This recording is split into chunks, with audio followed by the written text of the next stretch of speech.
Pascal, Antonin, Evan, bonjour. Bonjour. Vous êtes l'organisateur de ce premier festival, NBA Summer Show. Déjà, j'ai envie de vous demander, NBA Summer Show, ça veut dire quoi, moi qui ne parle pas anglais? Festival d'été. Festival d'été. Et vous avez choisi le 1er juin parce qu'aujourd'hui, il fait vraiment chaud. On a de la chance avec la météo aujourd'hui. Déjà, il n'y a pas de pluie, on est content. Mais on aurait pu commander le soleil, mais le soleil, c'est nous. Alors, le soleil, c'est et puis, j'espère que vous avez regardé les tenues. On a mis jaune parce qu'on va créer le festival d'été. Summer Show, bon, parce que NBA, il faut quand même qu'on cadre les choses. On n'est pas en Amérique ici, mais c'est petit coin d'Amérique de Montbrison. On n'est pas loin. On n'est pas loin. Et je vois derrière vous la photographie des WC qui vient de passer. Donc on va rester dans le ton. Comment est né, comment vous est venue l'idée de créer finalement ce premier festival? Alors moi je vais, après je leur passerai le micro.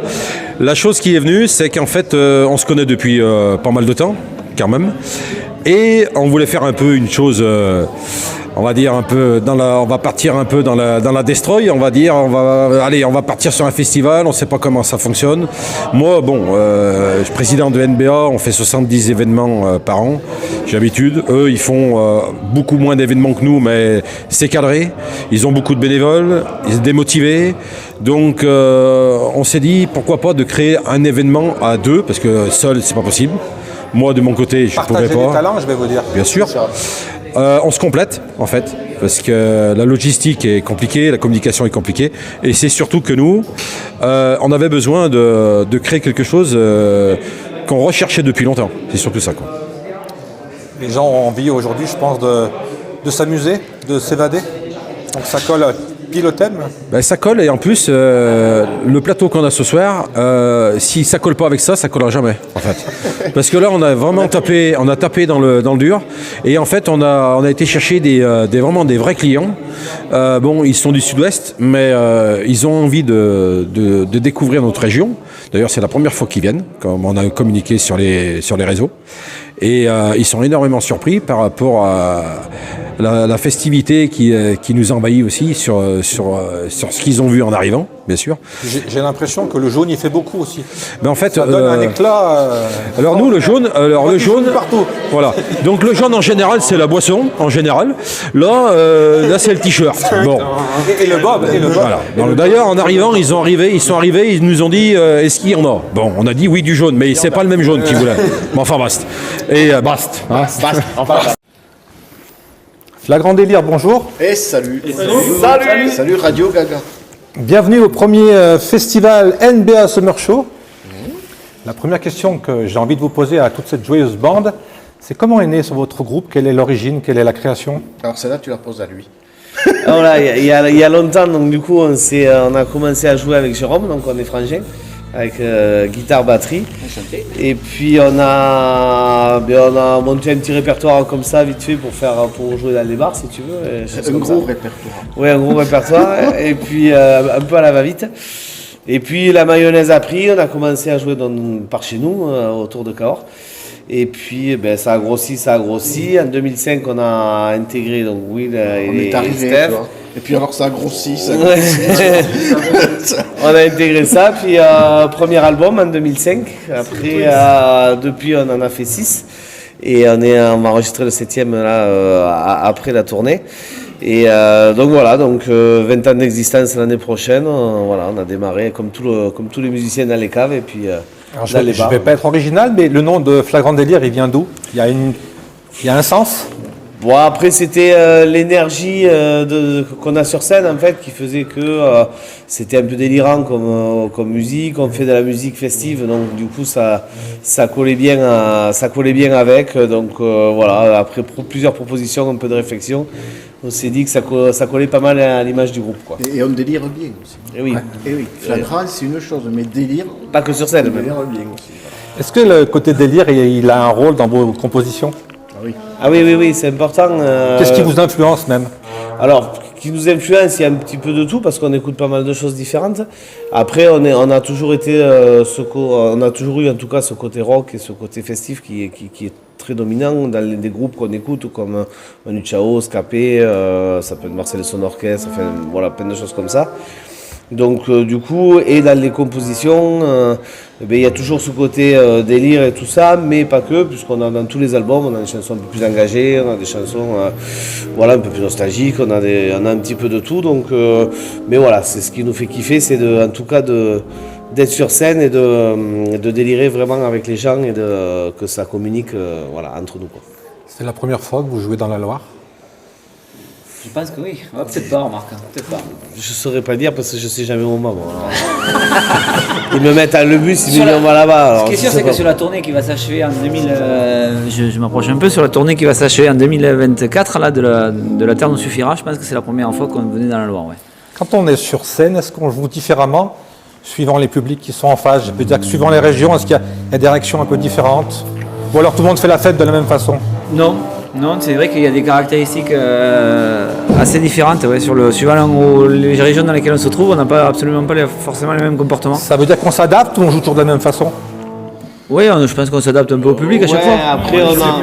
toujours la même énergie quand même. Enfin, on y va. Mais c'est vrai que contrairement à ce qu'on imagine, c'est pas dans le sud-ouest qu'on est les meilleurs. Voilà. Ah ouais, il y a des coins particuliers que vous avez en mémoire? Ouais, mais l'est de la France est très très chaud. festif. Ouais, très chaud. Très chaud.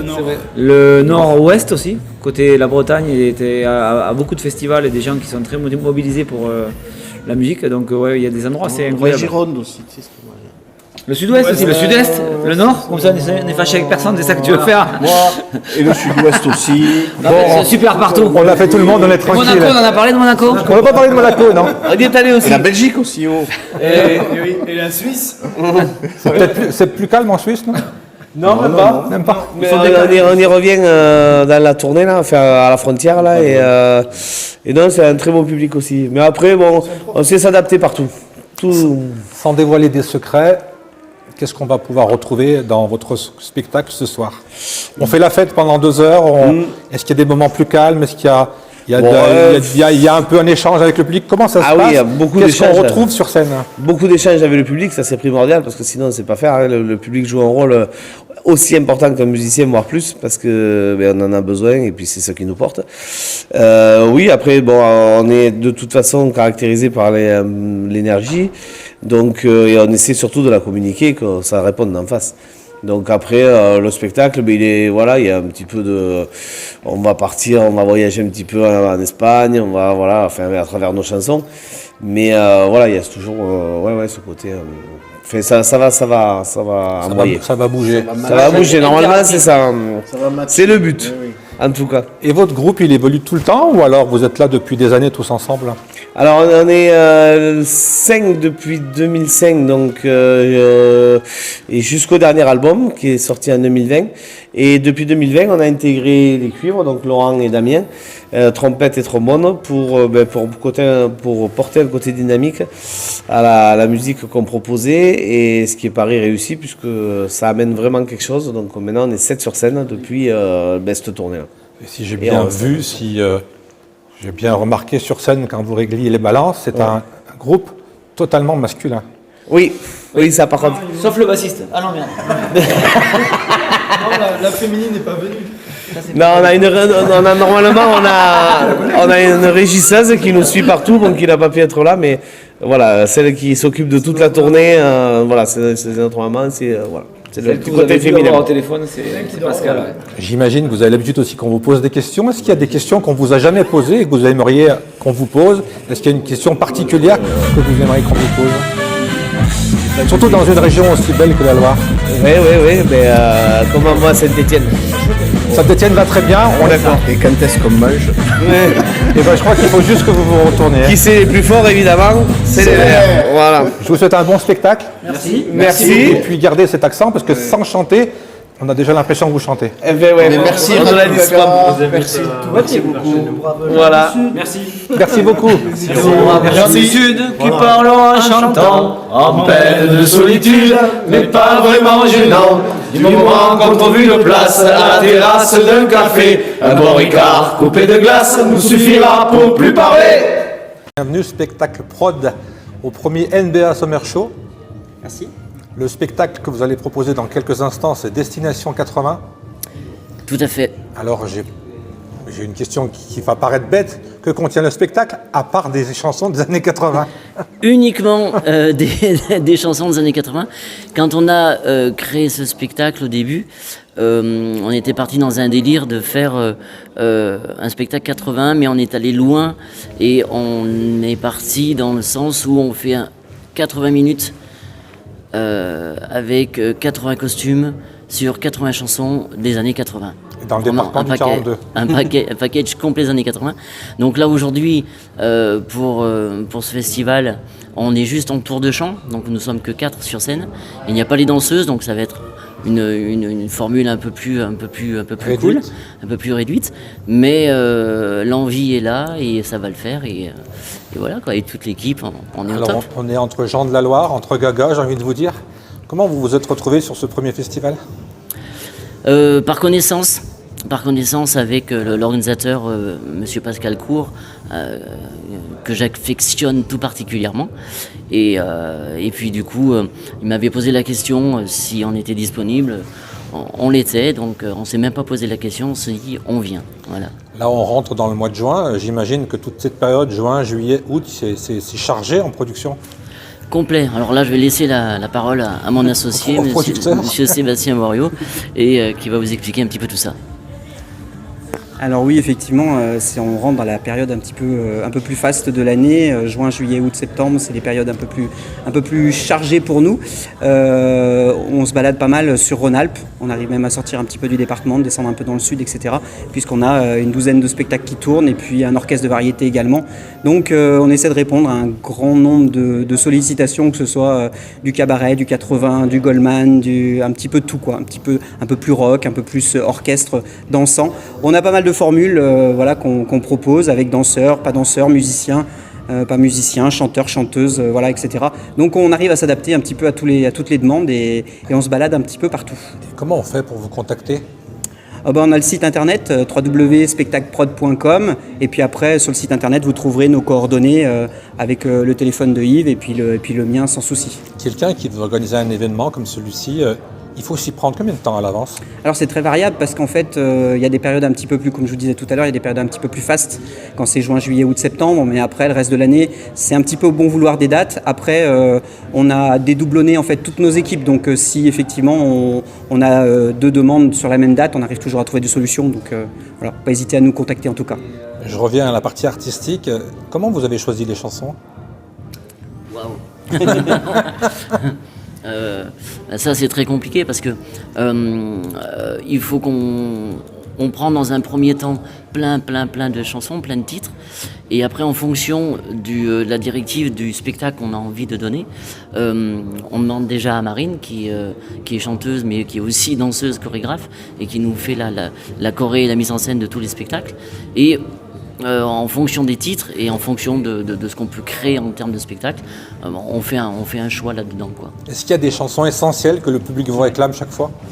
Oui. Des incontournables? Complet, mais on n'a pas envie de rentrer aussi là-dedans. On est des artistes, comment dire ça, on veut faire des spectacles qualitatifs, populaires, mais on ne veut pas tomber sans fausse modestie aucune on a envie que ce soit de qualité, et on veut pas envie de tomber vraiment dans les titres que tout le monde fait, que tout le monde joue, que tout le monde voilà. On va chercher la petite pépite que tout le monde dit ah ouais il était bien ce titre. Voilà, on va là-dessus et après on le met en scène, en lumière, en danse. Voilà. On peut dire que vous faites marcher la machine à nostalgie. Est-ce que vous touchez un public qui est beaucoup plus jeune aujourd'hui, qui n'a pas connu les années 80 aussi? Alors, ce qui est fou, c'est que comme vient de le dire Sébastien, c'est vraiment des spectacles dits populaires. Et on va de plus en plus des gens qui nous suivent, et de plus en plus des gens de ma génération, et la génération de celle de Marine, et la génération maintenant de celle de Zach. Et on est en train de toucher tout le monde parce que des gens venaient nous voir par rapport à nous, parce que les spectacles et les chansons, et c'est des chansons qui leur parlaient. Puis finalement, via toute l'équipe avec plusieurs générations. Tout le monde vient et le public nous suit, mais c'est juste incroyable. Et ça va, ils viennent les grands-parents avec les petits-enfants, quoi. Et vous qui êtes au contact du public, il n'y a pas de barrière entre les deux, entre vous et le public, est-ce qu'il y a finalement des tops qu'on a un peu oubliés? C'est-à-dire que on va citer les années 80, on a toujours à peu près les mêmes chanteurs. Est-ce que vous avez des surprises et vous redécouvrez des choses que les gens adorent? Bah oui, effectivement, on arrive toujours à essayer, comme disait Yves tout à l'heure, on essaie de toujours de trouver le petit morceau sympa. Bon là, pour 80, il y a des morceaux qui sont quand même incontournables, mais on a mis un gros paquet de morceaux dedans. Il y a toujours quelques petits, il y a une petite série délire, vous voyez, avec des choses un petit peu que je suis pas certain que les autres mettraient dans un spectacle parce que c'est un peu voilà, mais nous on a fait une petite compile avec 2-3 morceaux qui débordent un peu de tout ça, et en fait c'est ça aussi qui fait l'alchimie et qui permet de toucher un peu toutes les générations, parce qu'en fait la fête, quand on veut faire la fête, ça n'a pas d'âge, quoi. Et quand on parle années 80, c'est seulement du français? Non, bien sûr que non. À 80, il y avait énormément de morceaux aussi anglais. Il y avait plein de groupes. On a même un morceau allemand dedans. Donc vous voyez, aide-moi Marine, 99 Luftballons, Nena, exactement. C'est un incontournable. Forcément. De chez nous, j'allais le dire, c'est l'hymne allemand. Hein. Bien sûr. Bon, on ne connaît pas la langue allemande chantée, c'est difficile. Donc, comme une autre chanson italique qui est l'hymne italien aussi, qu'on doit souvent entendre aussi. On a aussi de l'italien, voilà, on essaie de... Espagnol, qu'est-ce qu'on a? Eh oui, on a la lambada dans le medley. Voilà, on essaye de mettre un petit peu de tout. Et là, ce qu'il y a de bien dans le 80, c'est que c'est vraiment que des petits morceaux. C'est-à-dire que tout le monde s'y retrouve, parce qu'on ne va pas faire des chansons entières ou très peu pour que ce soit plus sympa pour tout le monde, quoi. Tout le monde trouve un peu son Dernière morceau. question, parce qu'il va falloir que je vous lâche. Oui. Parce que vous allez monter sur scène. Comment ça se passe au niveau des droits? Là aussi, c'est un peu technique, mais comment ça marche? On paye des droits globaux, ou alors chacun, c'est compliqué? Parce que les années 80, c'est aussi un petit peu loin aujourd'hui. Hein. Non, quand on fait une déclaration SACEM, on fait une petite feuille en fait avec la totalité des chansons qui sont passées ou jouées le soir même. Et en fait, c'est l'organisateur qui règle ses droits SACEM. Bon, je crois qu'ils le font en forfait pour de mémoire maintenant, parce que ce serait très très compliqué en fait. Mais ils font des forfaits directement avec un nombre de morceaux. Donc après, je sais pas comment ça se passe derrière pour eux, mais en tout cas, nous on fournit les listes qui vont bien des différents spectacles que l'on a. Ouais. Avant-dernière question, chacun, quelle est votre chanson des années 80 pour vous, l'essentiel? Waouh! Essentiel. Moi, dans le spectacle, j'adore chanter Une autre histoire. Gérard Blanc. Ouais, j'adore cette chanson. Martin Sercus. Ouais, j'adore cette chanson dans le spectacle. Quand elle arrive, j'aime des beaucoup. frissons. Ouais, j'aime Ça beaucoup. rappelle des souvenirs, comme on dit. Hein. Ouais, complètement. Puis j'avais eu la chance de croiser Gérard Blanc à plusieurs reprises, et donc quand je la chante, il y a un truc. Ouais. Et notre chanteuse, Marine, sa chanson quelle préférée? chanson? Moi, je vais dire Call Me. Call Me de Spagna. Blondie. Ah, Blondie, pardon. Ouais. Excusez-moi, c'est l'âge. On n'a plus la même faculté à entendre. Spagna, c'était pas mal aussi. Hein. Qui chante en italien maintenant. Oui. Ah oui, elle chante en italien. Elle a fait, Zach. Moi je dirais Jump, à cause du solo de guitare, c'est une tuerie. C'est Van Halen, ça? Ouais, Van Halen, ouais. Ah, je suis pas trop mauvais encore. Et vous êtes un peu défilé, là. Hein? Comment? Vous êtes défilé, on vous a pas entendu. Eh ben ouais, parce que j'ai les années 80, forcément ça m'a bercé. Il y a des morceaux qui sont ultra connus, comme la chanson Femme de Jean-Luc Lahaye que j'aime beaucoup. Et pourtant, elle est à la limite du borderline, mais pourtant c'est un peu une chanson cachée Écoutez, qu'on aime bien quand même. Je vais faire un tout petit clin d'œil. Ouais. Il y a un chanteur qui était de Rouen, qui s'appelait Patrick Alexandroni, qui chantait une chanson un peu dans le style femme. C'était J'aime, si mes souvenirs sont bons. Ça me parle pas, moi. Ça a eu un petit succès. Dernière question, j'avais dit à l'honneur, celle-ci c'est la dernière. Quels sont les prochains rendez-vous pour cette Destination 80? Alors, pour Destination 80, il va y avoir une formule un peu différente parce qu'on a des clients mais qui nous demandent, ils veulent qu'on revienne à chaque fois, mais qu'on change un petit peu. Donc, on va faire un rock 80. Ça va vraiment envoyer du bois avec toute l'équipe de musiciens. Et le rendez-vous est le plus près, le 22 juin à Chauffaille, dans le 71. En avant la musique alors. En avant la musique, et merci beaucoup à TV Gaga. Monsieur Basile, bonjour. Bonjour. Vous êtes le président de l'agglomération, vous êtes le maire de Montbrison, et aujourd'hui on peut dire que c'était la commune limitrophe, hein. On est à quelques centimètres du panneau de Montbrison. Exactement. Un festival, le tout premier du nom, NBA Summer Show. Qu'est-ce que ça représente pour vous, ces animations sur votre territoire? Surtout, c'est une reconnaissance du monde associatif. On a des associations extrêmement dynamiques sur notre territoire. Et jeunes en plus. Jeunes, et ils créent. Et ils créent dans une ambiance festive, contrôlée, sécurisée. Moi, en arrivant, spontanément, j'ai observé comment c'était géré et je ne peux que saluer la façon dont ça a été géré. Très belle organisation. Très belle organisation et professionnelle et en même temps très bénévole, très sincère, très engagé. Ça fait plaisir d'être finalement maire et président d'une agglo qui a autant d'initiatives et autant de jeunesse. J'ai presque envie de vous dire, quand je regarde ce qui se passe, il y a presque un rôle d'éducation même. Oui, je pense que l'engagement citoyen, il démarre très tôt. Moi qui partout vais faire des réunions publiques et vous savez, quand vous êtes élu, en général, vous êtes toujours aux premières loges pour prendre les critiques. Et j'ai souvent, j'ai souvent ce sentiment de vouloir leur dire, mais écoutez, vraiment, si vous avez des choses qui ne vous vont pas, mais engagez-vous. Engagez-vous dans le monde associatif, engagez-vous dans le monde politique au sens noble du terme. On manque, nous, par moment, de gens qui veulent s'engager. Beaucoup de gens ont des idées. Mais avoir des idées quand c'est les autres qui payent, moi je sais faire. Là, moi, ce que je remarque, c'est qu'on a des initiatives qui commencent par essayer de s'autogérer. Et puis, nous, on est là pour essayer de les faciliter leur démarche.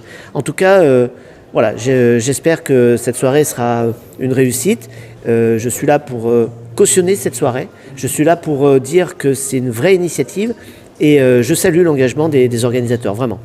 Tant que je vous tiens, il y a un événement qui va arriver dans quelques jours maintenant, le 22 juin, la Flamme Olympique. Comment ça se passe sur votre territoire? Eh bien, une fois de plus, on est resté très humble. Bon, c'est un événement international, c'est un événement mondial. J'ai l'honneur d'avoir la Flamme Olympique à Montbrison. On ne peut pas passer à côté. Par contre, il était hors de question que ce soit une organisation centralisée, dirigée, à coup de deniers publics. On a eu énormément de bénévolat spontané et ils se sont dit, ben voilà, on va créer notre fête à Montbrison. Et donc, une heure avant la Flamme Olympique, on a le relais de la Fourme, par exemple. Et on s'attache à ça, à nos traditions, à notre savoir-faire, et de dire que même les événements qui viennent d'ailleurs, on se les réapproprie et on fait connaître notre savoir-faire et ce que nous sommes, en fait, des gens qui ont envie de vivre les uns avec les autres, et ça passe super bien dans le Forêt. C'est un avantage d'être au cœur de la Loire. Montbrison, il est situé en plein milieu de la Loire, finalement. Oui, on est au cœur de la Loire et surtout, voilà, avec Forêt-Est et le Forêt vit bien. On a une dynamique économique, on a 5,2% de chômage. 5,2% de chômage, c'est-à-dire qu'on est quasiment dans le plein emploi. Alors, j'ai toujours eu comme maxime de dire il vaut mieux faire envie que pitié. En même temps, on n'a pas de tour Eiffel, on n'a pas un tourisme massif, mais on vit bien. Mais vous avez le plus beau marché de France. On a le plus beau marché de France, mais on a l'ambition de faire en sorte de préserver notre qualité de vie et de préserver notre économie et l'emploi. Pour le moment, on y arrive. Et on y arrive grâce à cet élan de générosité que nous avons. J'ai une toute dernière question avant de vous libérer. Je vous ai connu, vous n'étiez pas encore maire de Montbrison, vous voyez. Depuis, vous avez rencontré le président de la République, vous avez même reçu le président de la République.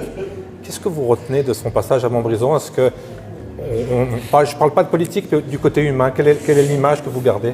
Je n'ai pas de carte politique, je ne suis pas engagé dans un parti. Le président de la République est venu probablement parce qu'on est dans le dispositif Cœur de Ville, qu'on a un territoire dynamique et qu'on met en application cette politique Cœur de Ville de décentralisation. Le fait de redonner le pouvoir aux maires et de dire on est en mode projet. Et pour ma part aujourd'hui, qui n'est pas de carte politique, je joue la carte de l'administration. La carte des préfets locaux, des préfets nationaux avec qui on a toujours entretenu des bonnes relations. Et je pense que le politique a son rôle à jouer, mais il faut sortir de cette politique politicienne qui nous pollue. Et finalement, j'ai envie de dire, mettons-nous en mode projet, mettons-nous en mode intérêt général, tout le temps. Et ça marche. Monsieur le maire, merci beaucoup. J'espère qu'on aura l'occasion de se revoir, parce que dans 2 ans, il y a de nouvelles échéances et j'aimerais bien qu'on refasse un petit interview comme on avait fait dans le passé.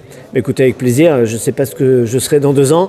En tout cas, dans ma vie familiale aujourd'hui, avec mes 4 enfants et mon épouse, ça se passe très très bien. J'ai toujours gardé mon métier. Je suis toujours vétérinaire, 4 demi-journées par semaine et j'en suis ravi. Et j'ai bien noté une petite anecdote. c'est que c'est Basile avec un soleil, parce que la dernière fois, vous m'aviez dit, j'ai pas besoin de m'envoler. C'est ça, exactement. Vous avez bien retenu. Merci beaucoup. Pour redevenir un petit peu sérieux, parce que nous sommes dans le délire, c'est le thème du soir. Comment vous avez fait la programmation? Alors la programmation, ça s'est passé déjà il y a 7 mois et demi. Déjà. Plein cœur de l'hiver, alors. Oui, tout à fait. Oui, et puis en plus, le plus dur était de choisir une date. On voulait vraiment attaquer devant tout le monde, en fait, parce qu'après, il y a les fêtes de village et on ne veut pas empiéter sur nos clients, parce que les fêtes de village, ils viennent ici faire des soirées. Donc on ne voulait pas empiéter sur ça. Et deuxièmement, en fait, la disponibilité de leur programme à eux, et la nôtre aussi, juste avant l'été, avant la fête de la musique. Voilà, ce qui se passe dans 3 semaines. Je pense que c'était très très bien de cadrer cette date. Et puis espérons que le numéro 2, l'année prochaine, si tout celle-ci se passe bien, on va croiser les doigts avec le soleil et un peu de monde. On ne se fait pas bien de soucis, je pense qu'on aura le monde qui va nous suivre. Mais l'essentiel en fait de cet événement, c'est qu'en fait c'est 100% associatif. On a demandé... Il y avait de nombreux bénévoles. Bien sûr, on n'a demandé aucune aide. Ça, c'est important. On s'est débrouillé nous-mêmes. Ça veut dire que tout ça, ça a un coût. Bien sûr. Comment vous avez travaillé? C'est des partenaires, c'est des échanges, c'est quoi? Partenaires. Après, tous les groupes, ils sont à un coût. Hein. Aujourd'hui, on a compté sur la billetterie. On a des partenaires qui nous suivent. On a une quinzaine de partenaires sponsors. Pour assumer un gros budget, parce que c'est un gros budget. Là, c'est des groupes comme Flagrant Délire, c'est 600 concerts sur 20 ans. Ils font des plateaux avec 7-8 000 personnes. Donc aujourd'hui, on a voulu vraiment taper haut sur le premier, en fait. L'objectif, c'est combien de spectateurs? Est-ce qu'il y a un chiffre? Ou alors vous allez un peu dans l'inconnu? On avait ciblé de 6 à 800, en fait. 800. Voilà. Après, s'il y a mieux... J'ai entendu qu'il y avait déjà eu plus de 200 préventes. Oui, voilà, tout à fait. Après, on a beaucoup d'invitations parce qu'après, nos partenaires, on leur a donné des invitations, sur tout ça aussi. Et après, donc, on a beaucoup de connaissances. La soirée se passe sur 3 parties. Donc là, actuellement, on a une bandasse qui est de Vauche, qui nous fait la première partie. La deuxième partie est assurée par Destination 80. La troisième partie, la grosse partie, on va dire, entre guillemets, bien sûr, parce qu'on respecte bien sûr tous les musiciens, sera faite par les Flagrants Délire vers les 21h30. Mais après, la programmation a été faite avec aussi une grosse connaissance du milieu. Ma société Vox Événements assure tous ces contacts, en fait, notamment avec Yves Serré, que vous avez interviewé tout à l'heure. On a beaucoup de contacts ensemble et on prend beaucoup de renseignements sur les groupes qui peuvent venir à l'affiche chez nous, parce qu'un festival d'été, c'est toujours une programmation qui est très importante et on n'a pas le droit de se tromper sur ce qu'on invite. Et on verra ce soir le résultat. Est-ce que vous êtes déjà... Vous projetez déjà sur la saison 2, j'ai envie de vous dire. Est-ce que déjà vous avez des idées ou des envies même pour améliorer, bien sûr, mais pour faire la fête autrement peut-être l'an prochain? La saison 2 s'annonce, si on part sur la saison 2, il y a déjà des gros noms qui circulent. Ouais. Et là, ce sera... Quand vous parlez de gros noms, vous ne me regardez pas. Hein. Non, du tout. Non, on a des... D'ailleurs, notamment, on en a parlé avec Spectacle Prod. Ils ont... à l'affiche, voire 2 affiches, ça peut être énorme pour la région. Voilà. On n'en dira pas plus parce qu'on attend déjà les gens de ce soir qui jouent le jeu. Voilà. Mais oui, on va monter en crescendo sur les prochaines années. J'ai une dernière question. Le fait d'être à Montbrison, on est sur plusieurs communes un peu, j'ai compris. Hein. Il y a Montbrison qui touche, il y a Bar, et vous m'avez parlé d'un 3e maire dont j'ai oublié. Les Igneux. Alors les Igneux, je vais passer le micro à un des 2 vice-présidents, voilà, de CBVL, Club des Bons Vivants de Les Igneux. Voilà, tout à fait. Et comme ça, il va vous expliquer un petit peu leur association, comment ça se passe. Juste la question alors, la dernière avec vous. Est-ce que d'être à Montbrison, en plein cœur de la Loire, ça peut attirer du monde un peu de partout? C'est le but, ou alors c'est un événement réservé aux gens de Montbrison et ses environs? Quand on fait des événements ici, on n'a pas forcément des gens de Montbrison. Ouais. On a beaucoup de gens qui viennent de loin, qui viennent faire 1 heure de route. Notamment, on a fait récemment, on a fait un concert avec un sosie de John Hallyday. Il y en a qui ont fait 1h30 de route pour venir. Ils viennent voir l'artiste, en fait. Et aujourd'hui, on travaille beaucoup avec les petits villages aux alentours. On leur amène un programme festif que eux ils adhèrent en fait. Voilà, c'est surtout ça, quoi. Très bien. On passe le micro ou la parole à un des coprésidents. Je prends la parole. Comment elle est née cette co-organisation?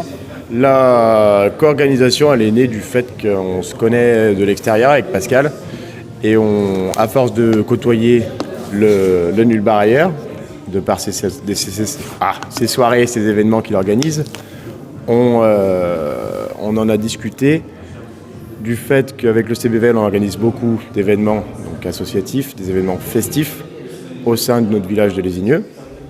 Donc on reviendra sur le fait qu'on a invité Monsieur le maire tout à l'heure, parce que Monsieur le maire, il adore les associations. On a... Vous êtes si j'ose, hein, vous êtes des joyeux déconneurs, c'est ça? On adore ça, nous. La déconne, c'est le maître mot. C'est une bonne définition, je crois. Non, mais je vous ai observé. Hein. C'est bien. Continue l'observation, c'est pas terminé. C'est pas terminé. Tu vas donc, pas être déçu. On vient donc, de ce village où il y a près de 18 associations, si je ne me trompe pas. Nous, ça a été créé en 2020. On est aujourd'hui 40 bénévoles, dont 34 présents aujourd'hui pour cet événement. Ils ont un mot d'excuse, les 6 autres? Les 6 autres, on s'en occupe personnellement. D'accord. On va les virer de toute façon. Voilà, on va leur taper sur les doigts. Après c'est eux qui manquent à bel événement. Hein. Vaut mieux que ce soit des bénévoles aussi. Tant pis. Ça reste des bénévoles. On prend sur notre temps personnel. On reste quand même, comme on l'a dit, un groupe de déconnes. Quels sont les projets futurs? J'imagine que vous avez, à votre âge, vous avez plein d'idées. Nous, on a des idées donc qu'on met en commun tous ensemble, parce qu'on est un bureau, mais on reste quand même une association à part entière. Tout le monde a le droit à la parole, tout le monde donne ses idées, ses envies. On fait principalement 2 grosses soirées donc, sur Lésigneux, qu'on organise en salle des fêtes. La Saint-Patrick au mois d'avril. Et la soirée campagnarde qu'on organise au mois d'octobre tous les ans. Mois de mars, pardon, la Saint-Patrick. Et la soirée campagnarde qu'on organise au mois d'octobre où mon ami JF fait tourner les jambons sur une broche. Ah, c'est très intéressant. Donc voilà, ça fait 3 ans. Depuis le début. Depuis le début, ça fait 3 ans, parce que ça va être la 4e année en 2024. Je suis mauvais en calcul. Parce qu'elle a été créée en 2020. Donc, l'association date de 2020. Pour conclure, et vous êtes un peu le résumé de tous les 3 de cet esprit, ce qui est écrit sur votre bob, c'est Faites la fête. Quoi. Faites la fête, c'est le nom d'un de nos sponsors, évidemment. Mais en effet, ça nous caractérise plutôt pas mal, on va dire. Je vous souhaite de passer une bonne soirée. Et ben merci beaucoup. Je vous remercie pour l'invitation. Merci à vous. Pour, une petite dernière question. Est-ce que Nulle Part Ailleurs a un rapport avec une émission culte des années 80 qui s'appelait Nulle Part Ailleurs? Ou alors c'est fortuit? Alors oui, parce que Charles Bietri est venu ici, dans ce lieu. Charles Bietri, c'était plus le sport. Canal+, aussi, voilà. Donc on va pas faire de distinction, mais oui, pourquoi? Parce que en fait, ce qui s'est passé, c'était ce lieu événementiel qui est très très ancien, Et très sympathique. Et très sympathique, a reçu beaucoup d'artistes ici. Je ne vais pas les citer, mais oui, c'est un lieu qui a toujours été dans l'événement. Et Nulle Part Ailleurs, donc je l'ai créé à la base, bar, parce que c'était une association plus bar événementiel, on va dire, associatif. Et bon, aujourd'hui, on est plus dans l'événement, mais le bar associatif, c'est pour ça que j'avais dit au début, Nulle Part Ailleurs avec un bar, BAR. Et là, on s'est dit, vu qu'on fait partie de cette commune de Bar, pourquoi pas l'appeler BARD. Voilà. Et c'est pour ça que c'est créé Nulle Part Ailleurs, parce que Nulle Part Ailleurs, vous trouvez ce lieu Nulle Part Ailleurs. Voilà, c'est le mot de la fin. Très beau slogan. Merci beaucoup pour l'invitation. On va aller écouter toute cette belle musique qui nous attend. Tout à fait. Et puis merci à TV Gaga. Patrick Remustin, bonjour. Bonjour. Bienvenue ici dans... On veut dire que vous êtes ici en Voisin. Vous êtes le maire de Lésigneux et aujourd'hui on célèbre un événement, le premier, la NBA Summer Show. Summer Show. Je mélange même les mots anglais moi aussi. Qu'est-ce que ça représente pour vous un tel événement? Parce que c'est toute une dynamique, toute une jeunesse qui est à la base de cet événement. Mais déjà, ça représente une belle alliance entre la jeunesse de Lésigneux et le Nulle Part Ailleurs qui est un... L'expérience? Oui, qui a l'expérience et une jeunesse qui a envie d'aller de l'avant. Une jeunesse qui s'investit, chose que l'on ne voit pas forcément partout. Et on a cette chance-là sur la commune d'avoir une jeunesse justement qui s'investit, qui va de l'avant et qui apporte énormément au village. D'où ça vient cette dynamique? Est-ce que c'est influencé par les familles de Lésigneux, par la mairie, par l'enthousiasme de cette jeunesse? Je pense que c'est un ensemble. Nous avons 28 associations sur Lésigneux qui fonctionnent toutes merveilleusement bien. Et là, on a eu la chance de récupérer, entre guillemets, d'anciens classards qui n'avaient pas envie de s'arrêter, de faire la fête et d'organiser. Et donc, ils sont partis pour une belle aventure qui dure depuis pas mal d'années maintenant, qui nous procure beaucoup de joie sur la commune. Les prochains projets, c'est quoi dans la commune? Les projets au niveau communaux, c'est des projets d'infrastructure avec la construction d'une nouvelle médiathèque et la réfection, la rénovation de tout le centre-bourg. Donc 2 gros projets pour nous sur l'année 2024, aussi bien financiers que techniques. Quand on est une petite commune juste à côté d'une grande commune comme Montbrison, est-ce qu'il y a des échanges, est-ce qu'il y a des partenariats ou alors on est chacun dans son coin? Non, il y a énormément d'échanges. On ne peut plus rester dans notre coin aujourd'hui. On a la chance de bénéficier des infrastructures de la ville-centre, qui est la ville de Montbrison. Et pour nous, c'est indéniable que c'est un gros plus. On est dans une proximité immédiate et en plus, on a la chance de bien s'entendre à tout point de vue, puisque les associations de Lésigneux viennent aider, par exemple, lors de la grosse manifestation montbrisonnaise, l'une des plus grosses qui est la Fourme, qui sont les journées de la Fourme. Donc il y a une symbiose parfaite avec et aussi du prêt de matériel entre la ville de Montbrison, la commune de Lésigneux. Donc de là, tout fonctionne très très bien. Merci beaucoup pour ces quelques mots. Eh bien, je vous laisse aller faire la fête. Avec plaisir. Eh bien, allons faire la fête. Et puis aller écouter la musique de jeûne, parce que j'ai envie de vous dire. Non, en tout cas, de fête. Ouais, merci beaucoup. Et juste une petite anecdote. Ça me rappelle beaucoup de souvenirs parce que j'ai travaillé 2 ans ici dans les années 80, moi aussi. Donc, vous étiez quoi, disque jockey? Oui, exactement. J'étais là-haut. On a tous suivi les mêmes carrières finalement. Exactement. Vous avez fini maire, vous êtes devant la caméra et moi je suis derrière. Ah ouais, mais tout peut changer à un moment donné. Merci. Merci à vous. Au revoir.